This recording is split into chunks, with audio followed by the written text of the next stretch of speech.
Boom. Hello, my name is Bryce Tubbs. With me today is my student Joanne. Now, Joanne has actually been going through a pretty nice growth, and it's like a lot of internal shifts that I kind of want to share with you today. I'm super grateful for her and like for her, putting trust in our program and actually wanting to get started with us. So let's kind of dive into that and just really get going. Joanne, maybe you can kind of like just tell the audience like I've sent it to introducing yourself. Right, yeah, so I'm Joanne Sharma. I started my bookkeeping business back in 2020, like right after the pandemic hit. I did have some experience with bookkeeping, but before then, I was doing engineering for 13 years, and I transitioned into this. Like I wanted a business where I could be home with my kids, and but it's just it's easier said than done. So it's Uh, been a journey. yeah, yeah. I really want to dive deep into that, like what it's been like to spend with your kids. I remember on some of our coaching calls, like your kids are running through, and it's just like so cool to like see you and your husband like just growing and like really chasing your dreams. I mean, that's so incredible, to be able to actually have them watch that example. And yeah, let's even go back, before we started working together. So I guess like what were some of the challenges that you were going through before we started working together? So before I started working, so I mean, I did get a program when I was back in 2020 to start my business. I do like having guidance, but I still wasn't sure in myself, like in my skills. And so I was pricing myself low because I just didn't think anyone would really pay a lot for my services. To me, like I just thought bookkeeping wasn't that. You could only really make so much doing bookkeeping, even though I enjoyed it. And so then I get to a point actually where my husband was telling me that it's not, I gotta, I'm actually sacrificing time with my kids, but I'm not making a lot of money making that sacrifice. Like it didn't seem worth it. So I let go half of my clients earlier this year, and I figured I need to rebuild my business, but do it correctly. Uh-huh. Yeah. So I think that you had got up to an okay point, like $2,800 a month. And then I guess when you right before you started working there, you dropped it down to about like $780 per month, correct? Yeah, I just all my clients that really took up a lot of my time. Like I just dropped it, except for like this one main client. If they're like, okay, I'll use them as an example for the future.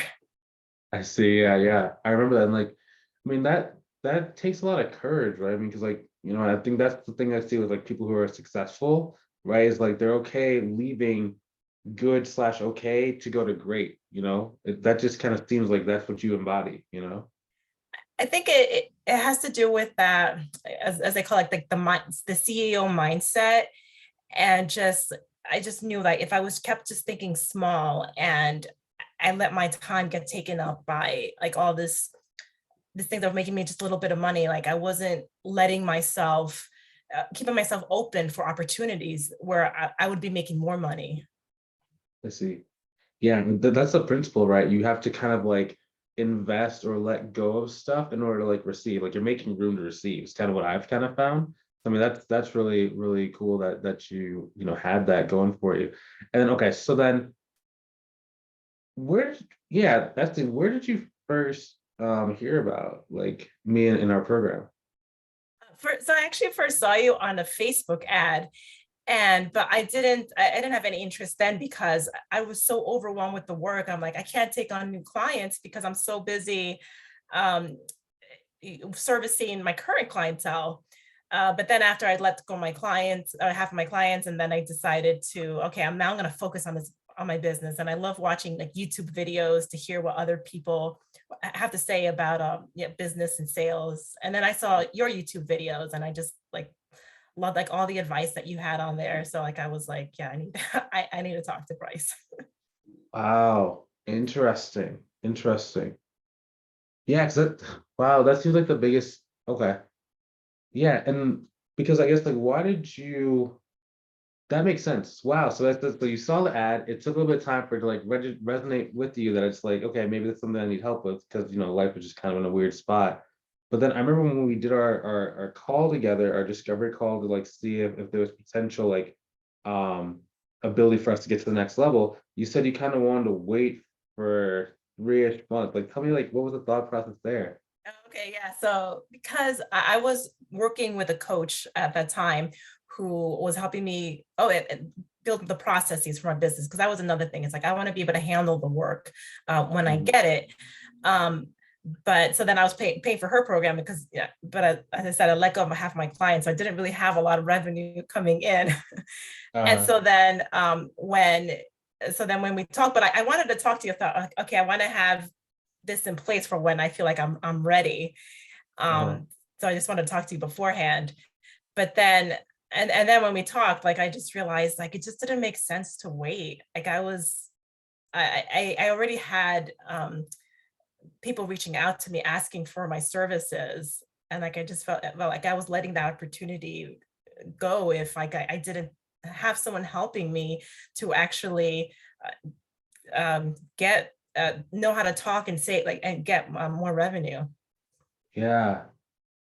Oh, that makes sense too. Yeah, because I mean, like I know on the call I was like, oh my God, this person's saying they want to wait. And I was like, oh, that's she's about to let this big opportunity pass because like you were like right there. Like for you, it seems like it's just correct me if I'm wrong, but it seems like pricing has been the biggest thing that you kind of like learned because you I think almost every text message you do when you ever get a client, you're like, I doubled my price or I tripled my price what I used to charge. And then your sales skills, that's one thing. It's like you're like developing those, and you seem like you're very competent on consultation calls now. Yeah, that was the thing with the sales skills because before, like I used to think, okay, how much do I think this person can afford? And so Mm, I didn't really spend, I mean, I did spend some time like thinking of my sales script and like how, I mean, and I know it's supposed to be like a conversation, but then also getting comfortable asking the right questions because it's like it needed to make sense to me. Like, why am I asking them for their goals? Like, why am I asking them, what's your current process? Like, what happens if this doesn't get fixed? Like, what's going to happen? And so then now I feel it makes more sense. And now I feel more comfortable asking people these questions where I feel like, okay, I'm helping them out. This helps me get to know like the whole picture. And then I feel like my prices are justified because that's like another thing, like feeling like I'm not price gouging. Like I need to feel good with what I'm doing. yeah. Okay. Look, I want to actually unpack both of those. First, let's go and unpack the sales skills. And let's unpack the price gouging. 'Cause I want to like make sure we can dive deep in it. So like, because I remember we did a very specific call where we were going through the different questions on like the sales scripting, right? And like I Mhm. think we were talking about like why are you saying this? How should you say this? Don't be afraid to ask this. Tell me about like what was that like? I guess like really diving into those sales scripts and like knowing what to say. It was nerve-wracking at first. I guess like I feel like I've been really getting out of my comfort zone, but it also feels exhilarating because like I feel like, yeah, this is important information to know, where I ask where people will say, well, I talked to this other person, and now I can get to ask more questions. Oh, well, why? What's like? Why do you? How did that conversation go with that other bookkeeper? Because before it would felt like intrusive, like, oh, I shouldn't, it's private information. If they didn't tell me, I'm not going to ask. But now it just it makes sense. Like, yeah, like let's get the whole picture. Yeah. It's almost like once you knew what you're supposed to do, but then you had permission that it was okay to do the thing. That's okay. Let's go. Yeah. And I think also what was great was, like I said, I was thinking, okay, I'm going to have this call and then I'm going to go over it with Bryce and say like, okay, how could I mean, even if I did land the client, I'd say like, how can I do this better? Um, because I want to increase my skills and then so then I was just less nervous on the call because like I know I'm going to get better at this. Like if I don't land this one, there's more down the road. I'm just getting better. Yeah. Yeah, it's that's the other thing too, because I mean, like every single time, like you would come and we would review your calls, and like every call seemed like you were getting more and more confident. Like I said, your voice sounds more deep here. Your sounds like you're relaxed, you're laughing. It sounds like 'cause that was another thing too. I don't remember the first day you came in the program. I kind of gave you some onboarding homework that kind of was putting you out of your comfort zone, and you kind of gave me a little bit of pushback, right? And that's the one thing I was kind of holding you accountable, in a kind of nice way, but it's like I don't even ever hear you even say anything like that anymore. It's just like, okay, you tell me to do something, okay, let's attack it. Let's figure it out. I guess, what has that shift in confidence been like, for you? I mean, it's been great. It's just, I think it's just like at first, it's because like, yeah, I wasn't sure about things. I mean, I knew you, like, you knew what you were talking about, but then it was just like getting over my own hesitations. And then now it just seeing it actually work, I think is what's been helpful. Instead of getting stuck in my own head, I'm just like, all right, I'm going to try it and then see what happens. Okay, that's awesome. That's awesome. And then, okay, and then you even mentioned like with the price gouging. So one thing I don't think a lot of people think about is that if you're charging too low, you end up actually value gouging your clients because you can't spend enough time with them. They feel like a burden. Every time they contact you, it's irritating. I guess like what has that kind of been like now that you can expand your prices and work a little bit more deeply with some of like your newer clients? Yeah, actually, it's funny you should say that because yeah, I'm making that shift because now in the consultation calls, like when you had said like if someone asked me, well, why are your prices so high? And then I say, well, yeah, like I'm able to spend more time with you as a client instead of like you're just another client on my list, and it just makes more sense. So like the one client that I did keep, I feel bad that I do feel a little bit like they're not paying me as much as my other clients, so I just don't feel as not obligated, but it's just yeah, like I know we're gonna have to revisit their price later, but yeah, I just it's not fair. Uh, okay. Okay, yeah. So man, there's a lot of lessons in like in a short period of time because like you sent me the text message the other day. You said, okay, so I was at like 2,800 like a couple months before we started. I fired all my clients. Then last month I was at 780. Then this month I'm at $5,000 per month. And it's just like that's a span of like 35, 36-ish days. That wasn't that long ago. You're at 780 a month. Yeah, like oh my God, I thought all right, if I just make like, I don't know, 3,000 in the next quarter, like that would be great. But it's just, I've really come a long way when I was like when I was writing the text, like, I was like, oh, wait a minute, wow, I've doubled. I've doubled, and it Yeah. hasn't even been that long. Yeah. And then someone else actually just booked a call with me today to like, so I'm Uh, gonna have like another consultation call. Like it's just, uh, they just keep coming.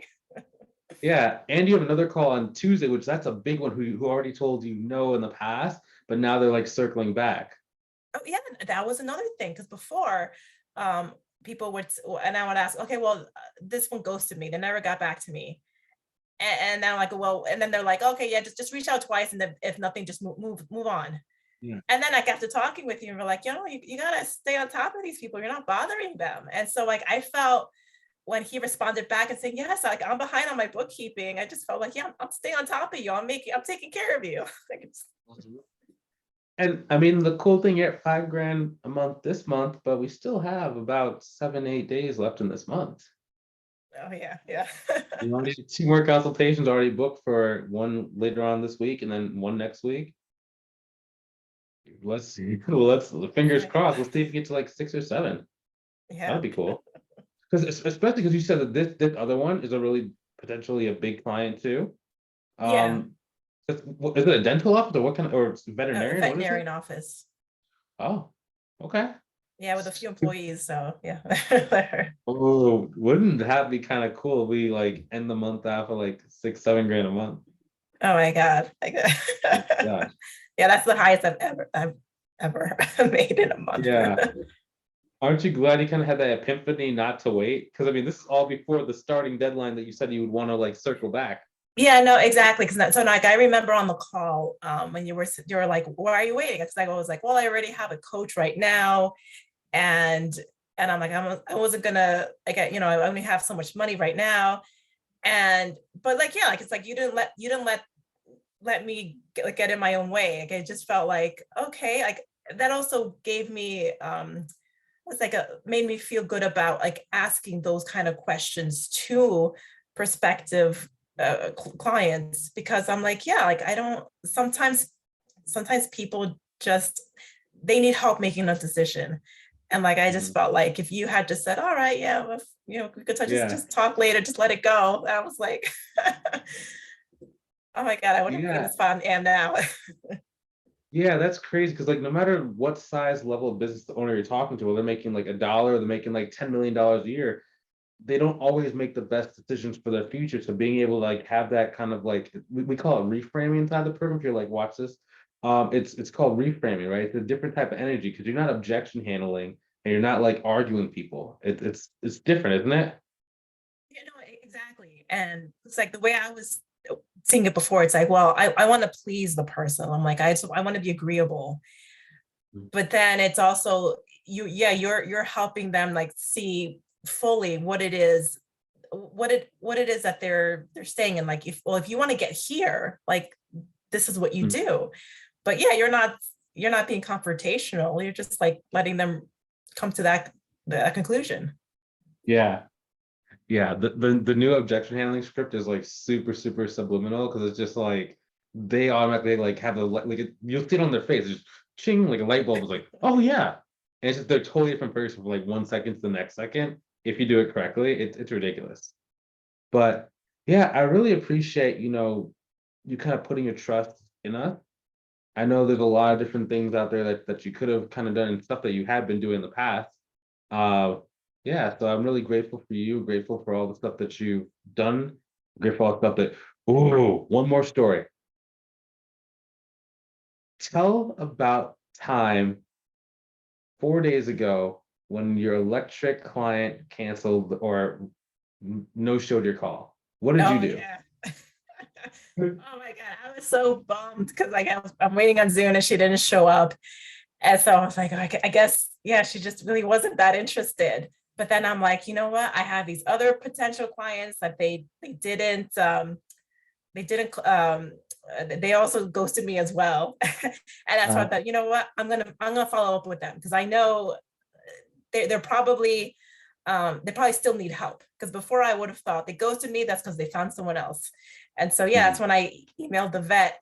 And then he responded back with a couple hours saying, yeah, I need help. When can you stop by? yeah. And then I actually had another call later that day that was already scheduled with someone else. And then it was the same thing where, I mean, and I said my prices, which was like higher than I normally do. And then she was like, okay, great. Yeah. When can you stop by? And I was like, all right, that's it. Let's do it. Awesome. Yeah. So I mean that was a big shift. When you sent me the text message, you said I she no showed me, but then I went and got two or three other leads. I was like, ooh, that's a killer right there. That's someone that's like, okay, that's the right energy. Exactly. That was like, I'm not going to let this tell me that, all right, you know what? I guess it's just not going to work out. I should just, I stopped thinking so big, but then I'm like, no. Like I'm in Bryce's program. Like there's things that I can do. It's not over yet. That's that's how it is in this life. It's like faith over fear, right? Because some people would take that as like a reason to kind of like take a step back or like maybe go take the day off of business, right? Versus you, it's like people who win, it's like you lean into that kind of fear, that confusion, and it's just like, okay, that might not have worked out. Oh, and then the person ended up like just saying that she was sick and she ended up rescheduling with you, right? Oh yeah. And now she signed the engagement letter. So yeah, I'm gonna yeah. And that's why you gotta follow up with people. It's just like it's this loop, right? It's crazy. Yeah. Um, yeah, like yeah, and I can't wait to kind of like I think tonight on our coaching call, because I am started running a little bit close to the time today, but on our coaching call tonight, let's talk about like some different like follow-up stuff that you can do. Because guys, you gotta remember too, watching this, she didn't need that many leads. This is only with probably like 4 or 5 different leads that she's like growing her business like this. So it's like when you do this stuff right, you don't need to be a marketing expert. It's just you just do the steps right. So awesome. Well, I really appreciate, you doing this. I really appreciate you sharing your story. And yeah, I guess maybe there's someone who's on the fence watching this thing. Maybe they're like, oh, I'm interested in Bryce's program, but maybe just fear is kind of like, hesitation is coming up. I guess like, what would you say to them?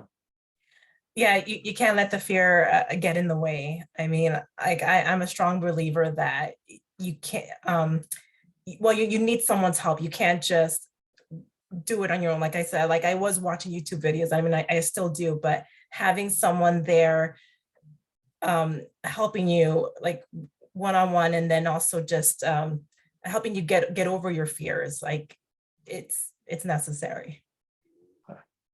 Awesome. Well, thank you so much for your time. Where can people maybe go to learn more about you? Well, there's my website, joannesbookkeeping.com. Okay. Awesome. Okay. Awesome. So I appreciate your time. I will talk soon, and we're done recording in 3, 2, and 1.